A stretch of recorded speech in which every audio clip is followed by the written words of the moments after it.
online ကနေပြီးတော့ဝင်ငွေရှာတဲ့လမ်းကြောင်းတစ်ခုပြတ်ပြမယ်အလွယ်ဆုံးစလို့ရတယ်ဒီတော့ click မိမိတွေလုပ်လို့ရတယ်အိမ်မှာနေရတဲ့သူတွေလုပ်လို့ရတယ်ပြီးရင်ဝန်ထမ်းတွေလုပ်လို့ရတယ်အလွယ်ဆုံးစတဲ့ဒီပြတ်ပြနေတိုင်းဗီဒီယိုရိုက်ပြီးတော့ post တင်ရမယ်ဘယ်လောက်တင်ရမလဲဆိုလို့ရှိရင်3လစတိုက်တင်ရမယ်ဘာကြောင့်ကျွန်တော်ကအဲ့လိုမျိုးနေတိုင်းဗီဒီယိုရိုက်ပြီးတင်ခိုင်းလဲဆိုလို့ရှိရင်နေတိုင်းဗီဒီယိုရိုက်ပြီးတင်ခြင်းအပြင်ဗီဒီယိုရိုက်ရဲတဲ့တက်တီရှိလာမယ်ပြီး experience ဆိုတဲ့အတွေ့အကြုံရှိလာမယ်နောက်တစ်ခုကကြတော့ကျွန်တော်တို့ social media နဲ့ပတ်သက်တဲ့ algorithm အကြောင်းတဖြည်းဖြည်းနားလည်တာလေးပဲကျွန်တော်တို့ကဘာဖြစ်လဲဆိုတော့ခြေလန်းကျဲတာခြေလန်းကိုအကျဲကြီးလှမ်းပြီးလှေကားတွေကိုအကျော်လှမ်းပြီးကြော်နေတာသိရမလားဗီဒီယိုမှာ hook တွေဘယ်လိုထည့်ရလဲလို့ target audience ဘယ်လိုခွဲရလဲဘယ်လို content တွေကပေါက်တာလဲအဲ့ဒါတွေကိုရှောက်စဉ်းစားတယ်ခဏထားလိုက်အဲ့ဒါတွေအလွယ်ဆုံးစမယ်နေရဗီဒီယိုကောက်ရိုက်ပြီးတော့တင်လိုက်3လလောက်တင်လိုက်တင်ရင်လည်းဘာလုပ်ရမလဲဆိုလို့ရှိရင်ကိုဗီဒီယိုတွေကိုပြန်ပြီးတော့ကြည့်ဘယ်ဗီဒီယိုတွေကကောင်းနေရလဲဘယ်ဗီဒီယိုလေးတွေကမစိုးဘူးလေ view လေးတွေများတာပဲအော် comment လေးတွေရှိတာပဲဒါလေးတွေကတော့ကြည့်ရတဲ့သူတွေသဘောကျတာပဲဒါလေးတွေကိုသိလာလိမ့်မယ်သိလာတဖြည်းဖြည်းနဲ့ကိုယ့်ဟာနဲ့ကိုပြင်တတ်လာမယ်ပြီးရင်တစ်ဖက်ကလည်းကိုကနည်းနည်းချင်းကိုကလေ့လာပြစ်လာမယ်နေတိုင်း post တင်ရမှာဖြစ်တဲ့အတွက်ဟောငါလေးတွေပါတင်ရမလဲဟောငါလိုက်ကြည့်အောင်ပါပဲ social media လိုက်ကြည့်မယ်လိုက်ပြီးတော့လေ့လာမယ် AI တွေကိုမေးလည်းမေးလာမယ်အဲ့လိုလုပ်ဝင်တဲ့တဖြည်းဖြည်းနဲ့ကိုယ့်ရဲ့လေ့လာအားကောင်းလာလိမ့်မယ်နေတိုင်း post တင်ရမယ်တာဝန်ရှိတဲ့အတွက်အဲ့တာဝန်ကိုကကြေပြအောင်လုပ်အောင်မှာဖြစ်တဲ့အတွက်လိုက်ပြီးတော့လေ့လာပြစ်လာမယ်လေ့လာရင်လည်းပိုကောင်းတာတွေကိုကိုကဖန်တီးနိုင်ရလိမ့်မယ် social media အကြောင်းကိုလည်းနားလည်လာလိမ့်မယ်အဲ့ကြတော့မှ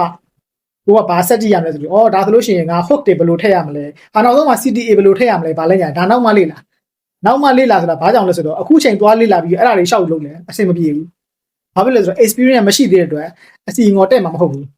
အဲ့တော့အရင်ဆုံးလေ့လာနေတိုင်း post တင်ပြီးတော့လေ့ကျင့်နေမှာခုနတကယ်အသုံးဝင်မဲ့အချက်တွေကိုတဖြည်းဖြည်းနဲ့လေ့လာရင်းနဲ့မှာဆွဲထည့်သွားတဲ့အခါမှာကိုက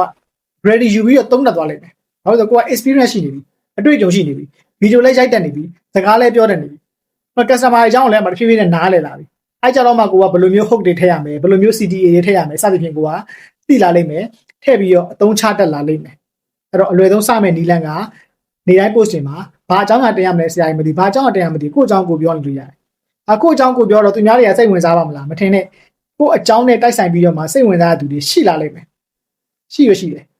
အဲ့တော့လူတိုင်းမှာ story ရှိတယ်ကိုဖြတ်တန်းလာတဲ့ဘဝရဲ့ပုံမြင်ဇာတ်လမ်းလေးတွေရှိတယ်အဲ့ဒါလေးတွေကိုပြောပြီးတော့တင်ပါ3လစတိုက်တင်ပါနေတိုင်းတင်ပါကြားတော့ပြောပါလေ့ကျင့်ကြည့်ပါဘယ်သူမှချက်ချင်းကောင်းတာမျိုးမရှိဘူးเนาะမကောင်းပါတွေကောင်းပါတွေမကြောက်နဲ့တင်နေတိုင်း post တင်အဲ့ဒါဝင်ငွေရမယ့်လမ်းကြောင်းတိဆောက်တာကျွန်တော်တို့ကဗမာပေါပြီးတိုင်ပတ်လဲဆိုလို့ရှိရင်လူတိုင်းကတော့ online ကနေပြီးတော့ဝင်ငွေရှာခြင်းတယ်တစ်ဖက်တစ်လမ်းနေပြီးတော့ online ဝင်ငွေလေးရခြင်းတယ်အပိုဝင်ငွေလေးရခြင်းတယ်ဒါပေမဲ့တိဆောက်ဖို့ကြောက်လို့ရှိရင်ဇွဲမရှိဘူးမလုပ်ချင်ကြအခုဆိုလို့ရှိရင်နေတိုင်း post တင်လို့ရှိရင်အခုတင်ကျင်တဲ့သူကလည်းမတင်ကျင်တဲ့သူကများအားဆိုဖြစ်ပါမလားမသိဘူးဆိုတွေးနေတဲ့သူကများတယ်မလားအဲ့ဒါလို့ရှိရင်မရဘူး online ကနေကိုချောင်းမစင်စားနဲ့ရက်34တောင်မှရက်94တောင်မှ post မတင်နိုင်ဘူးဆိုလို့ရှိရင် online ကနေပြီးတော့စီးပွားရှာဖို့မစင်စားပါနဲ့ online မှာစီးပွားရှာမယ်ဆိုလို့ရှိရင်တစ်လုံး post တင်ရမှာတစ်လုံး post တင်ဖို့စဉ်းစားထားပါအဲ့တော့မိတ်ဆွေရက်94တောင်မှမကြော်ဖြတ်နိုင်ဘူးဆိုလို့ရှိရင်နောက်လာမယ့်ကိုယ့်ရဲ့အနာဂတ် online business ဆိုတာအိမ်မက်ထဲမှာတော့မပုံဖော်လို့မရပါဘူးအဲ့တော့အခုကျွန်တော်ရဲ့ကလေးမေမိတ်ဆွေတွေအများကြီးပဲရှိတယ်တခြား online ကနေပြီးတော့ငွေရှာနေတဲ့သူတွေရှိတယ်တစ်ဖက်တစ်လမ်းနေပြီးတော့ဝင်ငွေလမ်းကြောင်းတစ်ခုတိစောက်ထားနေတဲ့သူတွေရှိတယ်အဲ့ဒါဆိုလို့ရှိရင်အခုပဲချက်ချင်းအရင်ဆုံး post တင်လိုက်ပါနေတိုင်း post တင်ပါနေတိုင်း post တင်ပါဘယ်လောက်တင်ရမလဲရက်90တိတိတင်ပါဒီတော့ကျွန်တော်တို့ခြေလမ်းတစ်လမ်းအောင်အခုပဲစပြီးတော့လှမ်းလိုက်ပါခြေလမ်းလှမ်းလိုက်ပြီဆိုလို့ရှိရင်ကျွန်တော်တို့သူ့ဘာနဲ့သူဆက်သွားဖို့အတွက်ခွန်အားတွေရှိပါလိမ့်မယ်မဟုတ်လို့ရှိရင်ကျွန်တော်တို့စရမှာမဟုတ်ဘူးအကောင်းဆုံးနီးလန်းကအစပြည့်ဝင်တဲ့လေ့လာပါတာအကောင်းဆုံးပဲဟိုဟာကြီးပြီးတော့မှတရားကြီးပြီးတော့မှဟိုဟာကျွမ်းတော့မှတရားကျွမ်းတော့မှဟိုဟာတီးတော့မှတရားတီးတော့မှဆိုလို့ရှိရင်မစဖြစ်ဘူးစလို့ရှိရင်လည်းအကောင်းဆုံးမဖြစ်ဘူးဘာလို့လဲဆိုတော့မကျွမ်းကျင်လို့အဲ့တော့လေ့လာအသုံးချအဲ့လိုတစ်စိမ့်ချင်းသွားတာအကောင်းဆုံးဖြစ်တယ်အဲ့တော့စပြီးတော့ post တင်ပါပြီးရင်ဆက်ပြီးတော့လေ့လာပါအများကြီးပဲအဆင်ပြေပါစေကျွန်တော်ကိုဟိုင်းပါနောက်ပြီးမှကျွန်တော်ပြန်တွေ့ကြမယ်ဟုတ်ပါ